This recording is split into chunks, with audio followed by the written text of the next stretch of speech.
Hello दोस्तों, कैसे हैं आप लोग। हमारी आज की कहानी का नाम है आईना। गांव के बड़े पुराने मकान का आंगन सुबह की धूप से जगमगा रहा था। छत से टपकती हल्की सी धूप में धूलकण ऐसे तैर रहे थे जैसे हवा में बिखरे छोटे छोटे सितारे हों। आंगन के एक कोने में लोहे की चारपाई बिछी थी, जिस पर बैठी मम्मी जी गर्मा गर्म समोसे और पकौड़े खा रही थी। उनके पास रखी थैली से तेल की खुशबू पूरे आंगन में फैल रही थी। दूसरी ओर जमीन पर सिर पर पल्लू बांधे हाथ में पोछा पकड़े थकी हुई बहू सुनीता जमीन रगड़ रही थी। उसके हाथ लाल हो चुके थे, आंखों से पसीना टपक रहा था, पर आवाज किसी ने नहीं सुनी। मम्मी जी ने एक और पकौड़ा उठाया और चटनी में डुबोकर हंसते हुए कहा, अरे वाह, देखो तो कितने मजे के पकौड़े बने हैं। सुनीता, जरा जल्दी जल्दी पोछा लगा ले, फिर आंगन में बैठकर चाय भी बना देना। गरम चाय के साथ समोसे का मजा ही कुछ और है। सुनीता ने सिर झुका लिया। वह जानती थी कि विरोध करने से घर में झगड़ा बढ़ेगा। उसकी सास को काम करने की आदत नहीं थी, पर ताने मारने की आदत खूब थी। तभी अंदर से बेटा राहुल निकला। उसने यह दृश्य देखा। एक तरफ उसकी माँ आराम से पकौड़े खा रही थी और दूसरी तरफ उसकी पत्नी जमीन पर झुकी हुई पसीने से भीगी हुई मेहनत कर रही थी। राहुल का चेहरा कठोर हो गया। वह पास जाकर बोला, मम्मी, आप यहाँ समोसे पकौड़े खा रही हैं और मेरी बीवी से झाड़ू पोछा करवा रही हैं। क्या यह ठीक है। मम्मी जी ने उसकी बात पर हंसकर कहा, अरे बेटा, तुम तो बेकार की बातों को बड़ा बना लेते हो। घर का काम बहू ही करेगी और मैं क्यों करूं। मेरी उम्र हो गई है और वैसे भी औरत का असली गहना है उसका काम। इसे करने दो। तुम्हारी बीवी तो बस कुछ ही काम करके थक जाती है। राहुल ने गहरी सांस ली। उसका मन अंदर से सुलग उठा। उसने सुनीता की ओर देखा, जो चुपचाप काम में लगी रही। वह जानती थी कि पति और माँ के बीच बहस बढ़े तो घर का माहौल बिगड़ेगा। लेकिन राहुल अब चुप रहने वालों में से नहीं था। उसने कहा, मम्मी, घर का काम बांटकर करना चाहिए। अगर बहू काम कर रही है तो आपको भी मदद करनी चाहिए। आप पूरे दिन बैठकर बस खाने पीने में लगी रहती हैं और सुनीता को नौकरानी की तरह खटाती रहती हैं। यह इंसाफ नहीं है। मम्मी जी के चेहरे पर गुस्से की झलक दिखी।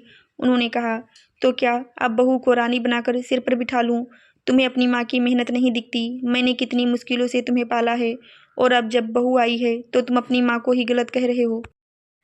राहुल चुप हो गया, पर उसके दिल में गहरी चोट लगी। उसे लगा जैसे घर की दीवारें उसकी आवाज़ को निगल गई हों। उस रात का खाना चुप्पी में बीता। थाली में दाल चावल रखकर सुनीता ने सबको परोसा। मम्मी जी खाते खाते लगातार ताने मार रही थी, दाल में नमक कम है, सब्जी में मिर्च ज़्यादा है। अरे बहू, ये कब सीखेंगी ठीक से बनाना। सुनीता चुप रही। वह जानती थी कि जवाब देने से बात बढ़ेगी। राहुल का मन खिन्न था। उसे लग रहा था कि मम्मी जानबूझकर सुनीता को नीचा दिखा रही हैं। खाना खत्म होते ही सुनीता ने बर्तन धोना शुरू कर दिया। उसके हाथ बर्तन के पानी में भीग भीग कर सख्त हो चुके थे। आंखों में थकान साफ झलक रही थी। राहुल चुपचाप उसके पास आया और धीरे से बोला, सुनीता, तुम बहुत मेहनत करती हो, मैं देखता हूँ सब कुछ, लेकिन मम्मी को कैसे समझाऊँ। सुनीता मुस्कुराने की कोशिश करती हुई बोली, राहुल, घर में शांति बनी रहनी चाहिए। तुम अगर मेरी तरफ से बोलोगे तो मम्मी को बुरा लगेगा और फिर घर का माहौल बिगड़ जाएगा। मैं सब सह लूंगी, बस तुम परेशान मत हो। राहुल ने उसकी आंखों में झांका। वहाँ थकान थी, लेकिन कहीं ना कहीं गहरी ताकत भी। उसे लगा कि यह औरत घर की नींव की तरह है, जो टूटने के बावजूद घर को संभाल लेती है। अगली सुबह फिर वही सिलसिला। सुनीता झाड़ू पोछा कर रही थी और मम्मी जी आराम से चारपाई पर बैठी थीं। पड़ोस की औरतें आईं और मम्मी जी से बातें करने लगीं। एक पड़ोसन ने मजाक में कहा, अरे वाह भाभी जी, आपकी तो चांदी है। बहू सारी मेहनत करती है और आप आराम से समोसे पकौड़ी खाती हैं। मम्मी जी गर्व से बोली, हाँ, बहू है तो काम करेगी ही, यही तो बहू का फर्ज है। उनकी बात सुनकर सुनीता के दिल और टूट गया। उसने कभी सोचा था कि ससुराल उसका घर होगा, लेकिन यहाँ तो उसे सिर्फ नौकरानी की तरह देखा जा रहा था। उस दिन राहुल ने तय कर लिया कि अब चुप नहीं रहेगा। रात को उसने माँ से साफ कहा, मम्मी, आप सुनीता से नौकरानी जैसा बर्ताव करती हैं, यह सही नहीं है। अगर आप घर का काम बांट लें तो सुनीता पर बोझ कम होगा। आप क्यों नहीं समझती। मम्मी जी ने तुनक कर कहा, राहुल, तुम अपनी बीवी के कहने पर मुझे सिखाओगे। मैंने अपनी जवानी में कितनी मेहनत की है, क्या तुम भूल गए। तब किसने मेरी मदद की थी। राहुल बोला, मम्मी, आपने मेहनत की। तब हालात अलग थे, अब हालात बदल गए हैं। मैं नहीं चाहता कि मेरी पत्नी वही कष्ट झेले जो आपने सहे थे। आपको उसका सहारा बनना चाहिए, ना कि बोझ। मम्मी जी चुप हो गईं। उनके दिल में चोट लगी, पर कहीं ना कहीं राहुल की बात ने उन्हें सोचने पर मजबूर कर दिया। रात को बिस्तर पर लेटी हुई मम्मी जी का मन चैन से नहीं था। उन्हें लग रहा था जैसे आईने ने सच दिखा दिया हो। क्या सच में वह अपनी बहू के साथ अन्याय कर रही थी। क्या उनकी जिद उनके बेटे और बहू की खुशियों पर भारी पड़ रही थी। अगले दिन रविवार था। राहुल ने तय किया कि वह सुनीता को थोड़ा आराम देगा। सुबह सुबह ही वह उठकर रसोई में चला गया और चाय बना लाया। मम्मी जी ने देखा तो हैरान रह गईं। अरे बेटा, तू रसोई में ये क्या कर रहा है? राहुल मुस्कुराकर बोला, मम्मी, मैं अपनी पत्नी के लिए चाय बना रहा हूँ। वह रोज इतनी मेहनत करती है, एक दिन मैं क्यों ना करूँ? सुनीता ने झट से कहा, नहीं नहीं राहुल, रहने दो। लोग हंसेंगे कि पत्नी ने पति को रसोइया बना दिया। राहुल बोला, लोग क्या कहेंगे यह सोचकर इंसान अपना घर नरक बना लेता है। अगर घर में प्यार और बराबरी हो तो बाहर की बातें मायने नहीं रखती। उसकी बात सुनकर सुनीता की आंखें भर आईं, लेकिन मम्मी जी के चेहरे पर असंतोष साफ झलक रहा था। दोपहर को घर में अचानक मेहमान आ गए। राहुल की मौसी और उनके परिवार वाले। घर में हलचल मच गई। मेहमानों के लिए खाना बनाना था, घर सजाना था। मम्मी जी आराम से बैठ गईं और सारा काम सुनीता पर डाल दिया। सुनीता भाग दौड़ करती रही, किचन से आंगन, आंगन से कमरे तक। गर्मी से पसीने की बूंदें उसके चेहरे पर चमक रही थीं।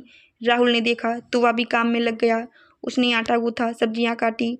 मौसी जी ने यह देखा तो हंसते हुए बोली, अरे वाह राहुल, तू तो बड़ा मददगार पति निकला। बहुत अच्छा है बेटा, जमाना बदल गया है। अब पति पत्नी दोनों मिलकर काम करते हैं, बहू अकेले क्यों सारा बोझ उठाए। यह सुनकर मम्मी जी को भीतर से चोट लगी। उन्हें लगा जैसे सामने ही उनका भेद खुल गया हो। शाम को जब मेहमान चले गए, सुनीता थक कर चारपाई पर लेट गई। तभी अचानक उसके हाथ में हल्की ऐंठन हुई और वह दर्द से करा उठी। राहुल घबरा कर बोला, क्या हुआ सुनीता, तुम ठीक तो हो? सुनीता ने धीरे से कहा, कुछ नहीं, बस थकान है। लेकिन उसकी हालत देखकर राहुल समझ गया कि यह सिर्फ थकान नहीं है। वह तुरंत डॉक्टर को बुलाने गया। डॉक्टर ने जांच कर कहा, सुनीता को बहुत आराम की जरूरत है। इस तरह लगातार मेहनत करती रही तो स्वास्थ्य बिगड़ सकता है। परिवार को चाहिए कि इसे सहारा दें, काम बांटें। डॉक्टर की बातें मम्मी जी के दिल में तीर की तरह चुभ गईं। उन्हें एहसास हुआ कि उनकी जिद और लापरवाही से उनकी बहू की सेहत बिगड़ रही है। उस रात मम्मी जी देर तक सो नहीं पाईं। आंखों के सामने वही दृश्य घूमता रहा। बहू पसीने से तरबतर काम करती रही। बेटे का परेशान चेहरा, डॉक्टर की चेतावनी, धीरे धीरे उनके मन में अपराध बोध उभरने लगा। सुबह का समय था, आंगन में हल्की धूप फैली हुई थी। सुनीता अभी भी बिस्तर पर आराम कर रही थी। डॉक्टर ने सख्त हिदायत दी थी कि वह काम ना करे। मम्मी जी उठी और चुपचाप रसोई की ओर चली गईं। पहली बार उन्होंने खुद चाय बनाने का सोचा। हाथ कांप रहे थे, आदत छूटी हुई थी, लेकिन दिल में एक कसक थी कि अब अपनी गलती सुधारनी ही होगी। जब चाय बनाकर उन्होंने कप में डाली तो सुनीता ने हैरानी से देखा, मम्मी जी आप, ये चाय आपने बनाई? मम्मी जी ने धीरे से कहा, हाँ बहू, आज मैंने सोचा कि तुम आराम करो, बहुत काम कर लिया तुमने, अब तुम्हारी सेहत ज़्यादा जरूरी है। सुनीता की आंखें भर आईं। इतने सालों में पहली बार उसने अपनी सास की ओर से स्नेह की झलक देखी थी। उस दिन से मम्मी जी का व्यवहार बदलने लगा। वे घर के छोटे छोटे काम करने लगीं। कभी सब्जी काट देती, कभी कपड़े तय कर देती। सुनीता को यह देखकर अचरज होता, लेकिन धीरे धीरे उसे मम्मी जी के बदलते रूप पर विश्वास होने लगा। राहुल भी संतोष से भर गया। उसे लगा जैसे उसके घर में नई रोशनी आ गई हो। एक दिन पड़ोस की वहीं औरतें फिर आंगन में आईं। उन्होंने मजाक में कहा, अरे भाभी जी, आजकल तो आपको काम करते देखा जा रहा है, बहू को आराम करवा रही हो क्या? मम्मी जी ने मुस्कुराकर जवाब दिया, हाँ, बहू भी बेटी जैसी होती है। अगर वह थक जाएगी तो घर कैसे चलेगा? अब समय आ गया है कि हम भी बहुओं का हाथ बटाएं। उनकी बात सुनकर पड़ोस की औरतें चुप रह गईं। सुनीता के दिल में सास के लिए पहली बार इज्जत उमड़ आई। शाम को जब सब साथ बैठे तो मम्मी जी ने सुनीता से कहा, बहू, मैं मानती हूँ कि मैंने तुम्हारे साथ ठीक बर्ताव नहीं किया, लेकिन अब मैं चाहती हूँ कि तुम्हें बेटी की तरह मानूं। तुम भी मुझे अपनी माँ समझो। सुनीता रो पड़ी। उसने सास के पांव छू लिए और बोली, मम्मी जी, मुझे कभी शिकायत नहीं थी, बस आपका थोड़ा सा प्यार ही चाहिए था। राहुल यह दृश्य देखकर भावुक हो उठा। उसे लगा जैसे घर की दीवारें, जो अब तक कड़वाहट से भरी थीं, अब सचमुच घर की तरह लगने लगी थी। दिन बीतते गए। अब घर का माहौल पहले से बिल्कुल बदल चुका था। जहाँ पहले आंगन में तानों की गूंज सुनाई देती थी, वहीं अब हंसी और अपनापन फैलने लगा था। सुनीता काम करती तो मम्मी जी खुद उससे कहती, बहू ज़्यादा मत कर, मैं मदद कर दूंगी, तेरी सेहत पहले है। राहुल भी राहत की सांस लेता। वह देख रहा था कि उसकी माँ और पत्नी के बीच अब एक नया रिश्ता पनप रहा है, फर्ज का नहीं बल्कि दिल का। एक दिन गांव में मंदिर का बड़ा उत्सव था। सब औरतें मिलकर बातें कर रही थी। किसी ने मम्मी जी से पूछा, भाभी जी, अब तो आपकी बहू खूब काम करती होगी? मम्मी जी ने मुस्कुराकर कहा, काम तो सब करते हैं, लेकिन असली काम है रिश्तों को संभालना। मेरी बहू ने मुझे यह सिखाया है। पहले मैं उसे सिर्फ बहू मानती थी, लेकिन आज वह मेरी बेटी है। बेटी को बोझ नहीं, सहारा दिया जाता है। यह सुनकर सब औरतें चुप हो गईं।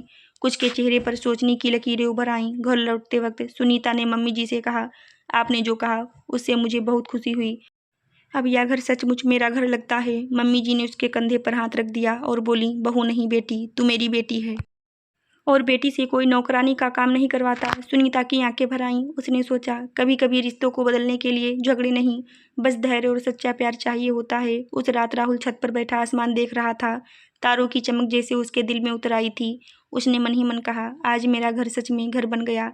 माँ को आईना दिखाने के लिए वक्त लगा, लेकिन सच ने आखिर जीत ही ली। आशा करती हूँ दोस्तों आपको हमारी कहानी ज़रूर अच्छी लगी होगी। कहानी अच्छी लगी हो तो मेरे चैनल को लाइक शेयर सब्सक्राइब जरूर करें। फिर मिलते हैं दोस्तों अगली कहानी में। तब तक के लिए धन्यवाद।